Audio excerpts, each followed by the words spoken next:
Ada sekarang lagi hok kita duk tani buat perhiasan, tapi ku siap dia baik nah. Supi nak tunjuk kita tengok. Hok Supi duk tunjuk kita tengok ni orang panggil kata kampulut nah. Kita kerak pohon dia macam ni. Kita kerak, kita kutih ambil ni patai dia macam ni. Lepas tu kita pergi hirih. Hirih kecil-kecil. Hirih supaya ular nasi kerabu. Kita jemur bawah teduh wi kering.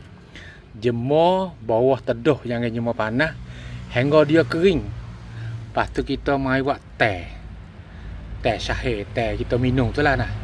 Kita minum 2 kali sehari. Bagi ke apa tu? Bagi orang yang jadi batuk tubik darah. Minum 2 kali sehari. Ambil daun ni. Daun pokok supaya Supi duk pegang ni. Kalau Supi panggil nama tak kena pun minta maaf. Bahasa Thai dia panggil kata kampulut. Bahasa Melayu Supi tak tahu kata panggil ke apa nah. Ambil mai jemur. Jemur bawah teduh wi kering, buat teh, minum 2 kali sehari. Orang batuk tubik darah. Alhamdulillah.